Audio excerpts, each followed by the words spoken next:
The philosophy of the Tao is one of the two great principal components of Chinese thought. There are, of course, quite a number of forms of Chinese philosophy, but there are two great currents which have thoroughly molded the culture of China, and they are Taoism and Confucianism. And they play a curious game with each other. Let me start by saying something about Confucianism, originating with Kung Fu-zi or Confucius, who lived approximately a little after 630 BC. He's often supposed to have been a contemporary of Lao Tzu, who is the supposed founder of the Taoist Way, but it seems more likely that Lao Tzu lived later than 400, according to most modern scholars. Confucianism is not a religion, it's a social ritual and a way of ordering society, so much so that the first great Catholic missionary to China, Matteo Ricci, who was a Jesuit, found it perfectly consistent with his Catholicism to participate in Confucian rituals, because he saw them as something of a kind of national character, as one might pay respect to the flag or something of that kind in our own times. But he found that Confucianism involved no conflict with Catholicism, no commitment to any belief or dogma that would be at variance with the Catholic faith. So Confucianism is an order of society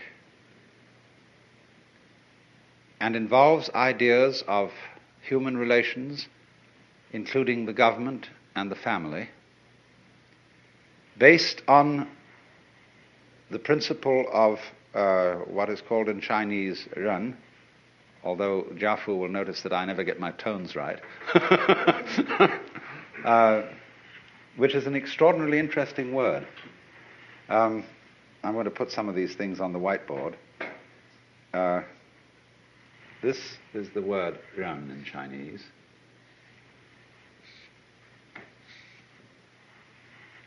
And it's often translated benevolence, but that's not a good translation at all. This word means human-heartedness. That's the nearest we can get to it in English. And it was regarded by Confucius as the highest of all virtues, but one that he always refused to define. It's above righteousness and justice and propriety and other great Confucian virtues. And it involves the principle that human nature is a fundamentally good arrangement, including not only our virtuous side, but also our passionate side, also our appetites and our waywardness. The Hebrews have a term which they call the Yetzer Hara, Y-E-Z-E-R-H-A-R-A, which means the wayward inclination, or what I like to call the element of irreducible rascality that God put into all human beings. And put it there because it was a good thing. It was good for humans to have these two elements in them.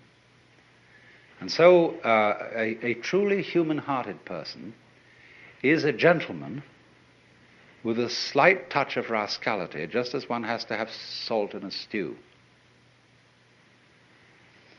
Confucius said the goody-goodies are the thieves of virtue, meaning that to try to be wholly righteous is to go beyond humanity, to try to be something that isn't human. So this gives Confucian approach to life and justice and all those sort of things a kind of queer humor a sort of boys will be boys attitude, which is nevertheless a very mature way of handling human problems. It was, of course, for this reason that the Japanese Buddhist priests who visited China to study Buddhism, especially Zen priests, introduced Confucianism into Japan. Because despite certain limitations that Confucianism has, and it always needs the Tao philosophy as a counterbalance, Confucianism has been one of the most successful philosophies in all history for the regulation of governmental and family relationships. But of course, it is concerned with formality. Confucianism prescribes all kinds of formal relationships, linguistic, ceremonial, musical, in etiquette, in all the spheres of morals, and for this reason has always been twitted by the Taoists for being unnatural. You need these two components, you see, and they play against each other beautifully in Chinese society.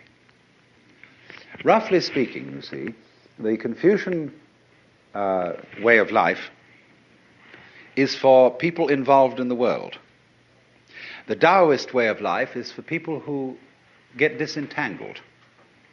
Now, as we know in our own modern times, there are various ways of getting disentangled from the regular lifestyle, say, of the United States.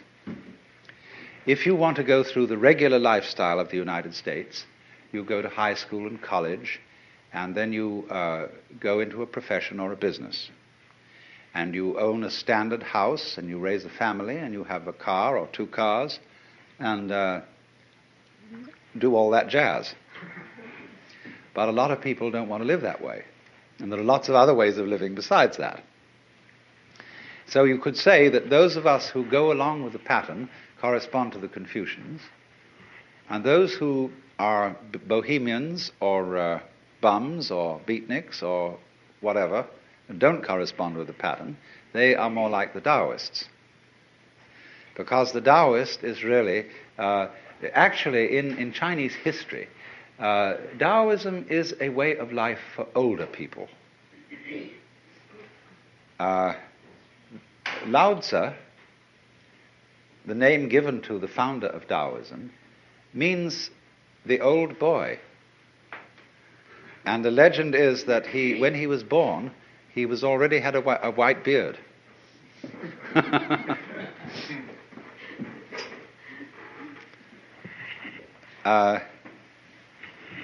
So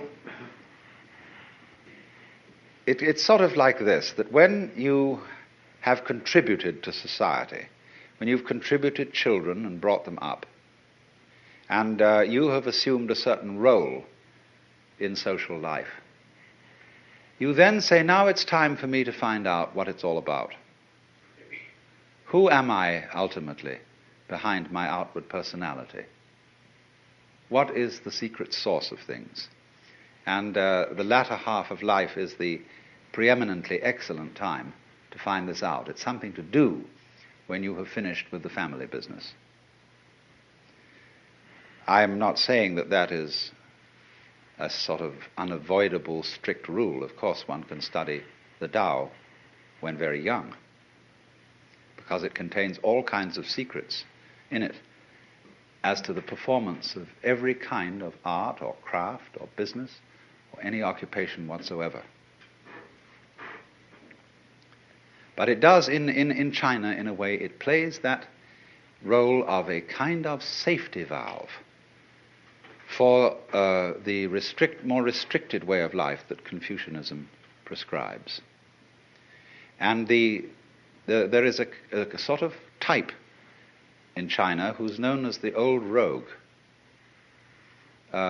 He's a sort of intellectual bum, often found among scholars, who is admired very much, and a type of character which had an enormous influence on the development of the ideals of Zen Buddhist life.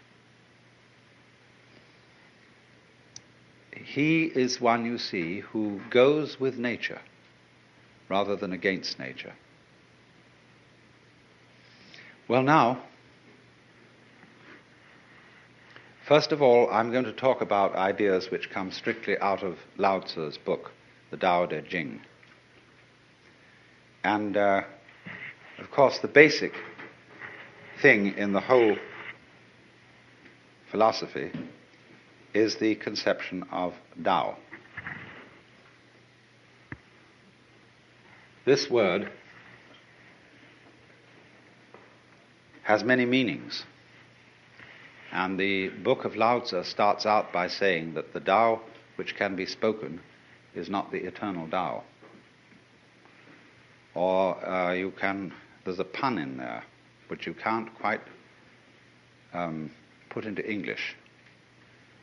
You can't give all the meanings, because the word Tao means both the way or course of nature or of everything.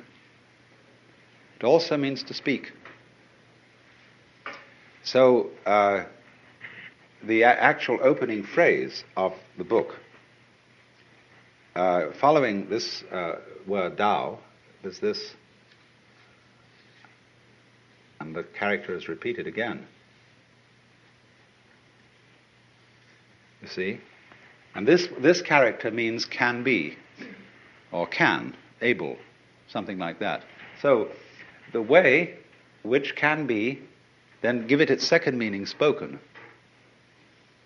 described, uttered. But it also means the way that can be weighed. Not W-E-I-G-H, but W-A-Y-E-D. You know, you'd have to invent that word. The way that can be traveled, perhaps, is not the eternal way. In other words, there is no way in which the Tao, or following the Tao, there's no recipe for it. I can't give you any do-it-yourself instructions, A, B, C, D, as to how it's done. It was like when Louis Armstrong was asked, what is jazz? He said, if you have to ask, you don't know. Now that's awkward, isn't it? But we can gather what it is by absorbing certain atmospheres and attitudes connected with those who follow it. And from the art and the poetry and all the expressions and the anecdotes and stories that illustrate the philosophy of the way. So this word, then, the way or the course of things, is not, you must understand this, some Christian missionaries translated Tao as the Logos, taking as their point of departure the opening passage of St. John's Gospel, in the beginning was the Word. Now, if you look up a Chinese translation of the Bible, it says in the beginning was the Tao. And the Tao was with God, and the Tao was God.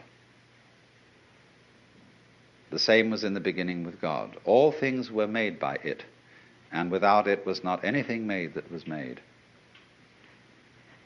So they've substituted Tao there. Now that may make a very funny effect on a Chinese philosopher, because the idea of things being made by the Tao is absurd. The Tao is not a manufacturer, and it's not a governor. It doesn't rule, as it were, in the position of a king. Although the book, the Tao Te Ching, is written for many purposes, but one of its important purposes is as a manual of guidance for a ruler. And what it tells him is essentially, rule by not ruling. Don't lord it over the people. And so he says the great Tao flows everywhere, both to the left and to the right. It loves and nourishes all things, but does not lord it over them. And when good things are accomplished, It lays no claim to them. In other words, the Tao doesn't stand up and say, I have made all of you, I have filled this earth with its beauty and glory, fall down before me and worship.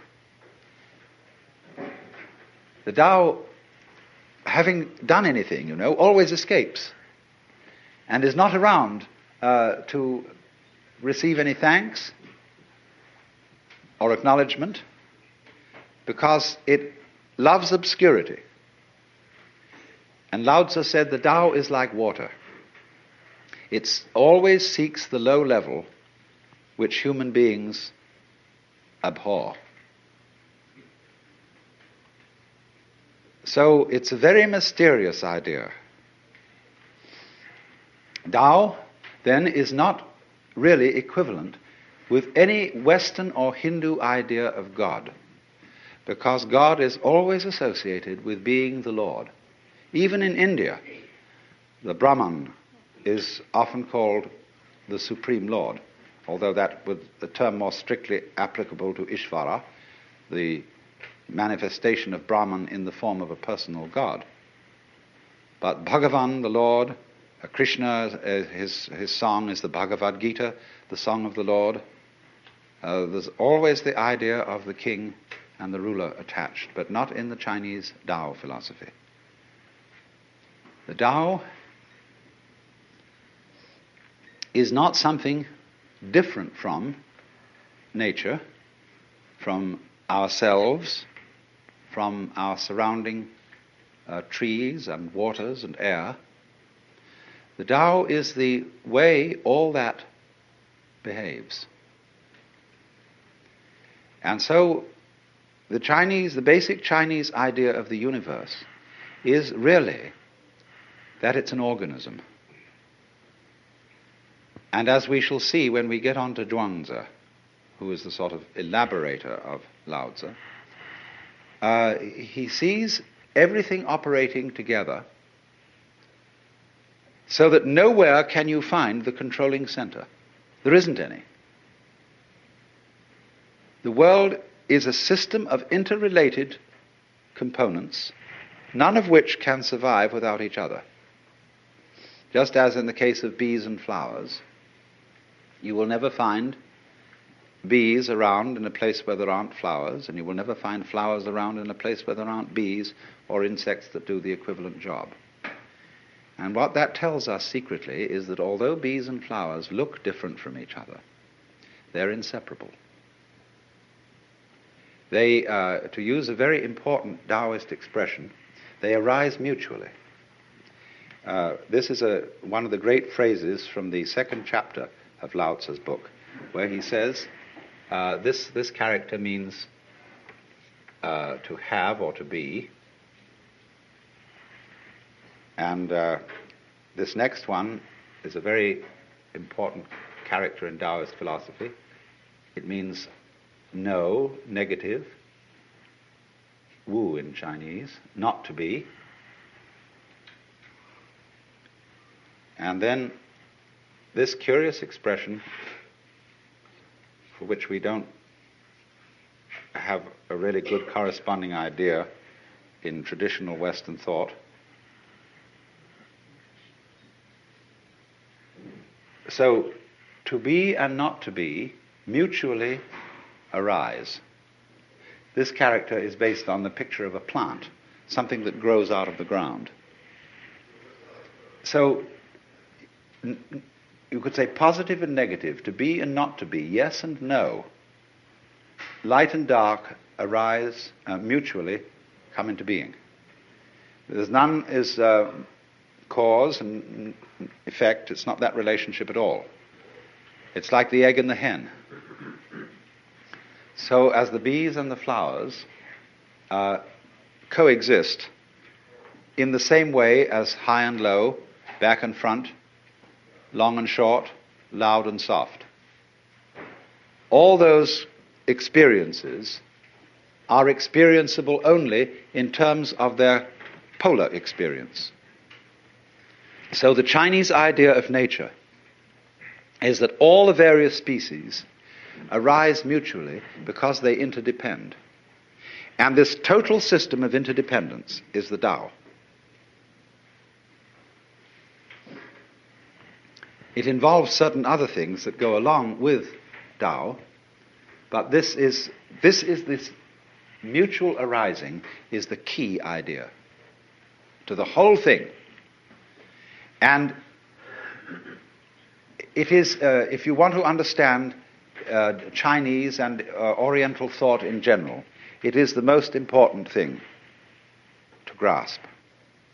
Because you see, we think so much in terms of cause and effect. We think of the universe today in Aristotelian and Newtonian ways. And in that philosophy, the world is all separated.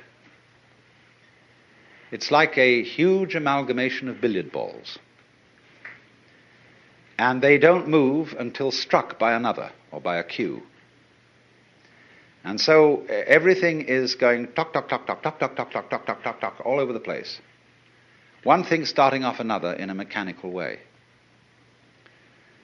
But of course, from the standpoint of 20th century science, we know perfectly well now that that's not the way it works.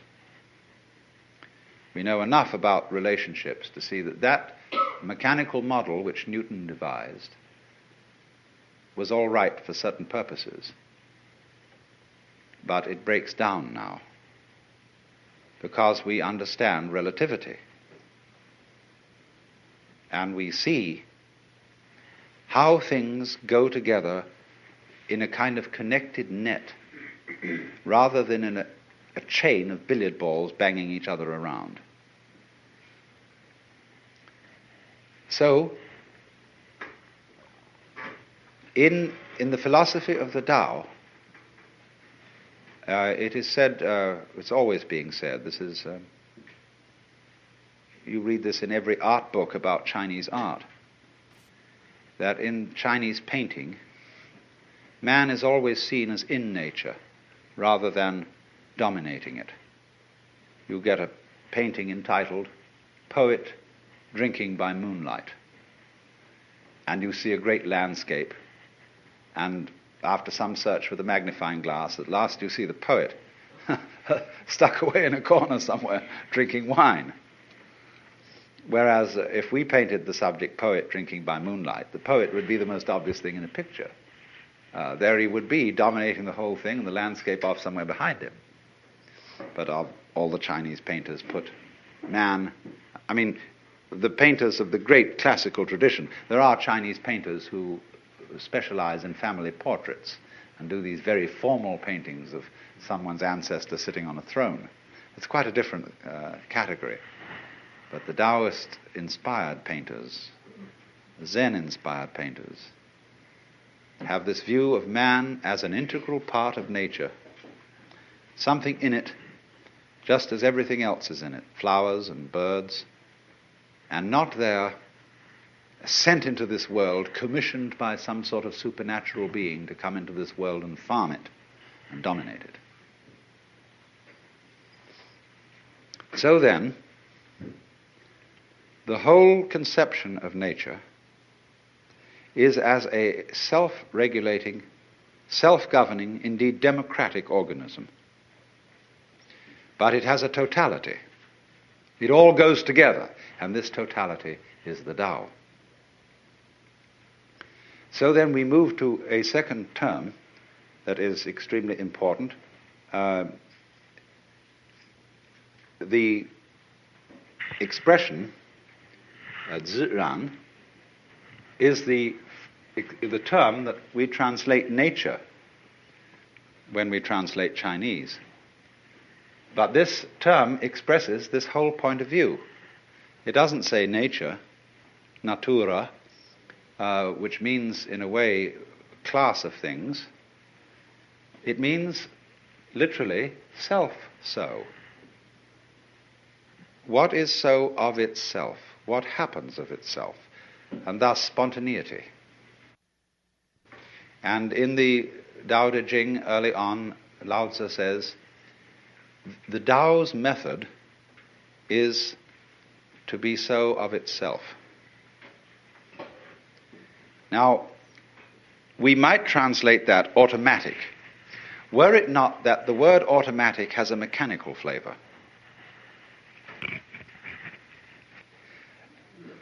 Ziran, as this is called, or shizen in Japanese, means spontaneous, yes.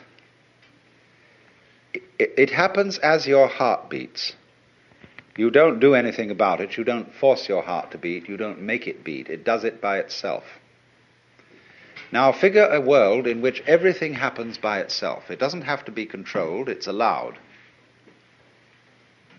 Whereas, you might say, the idea of God involves the control of everything going on.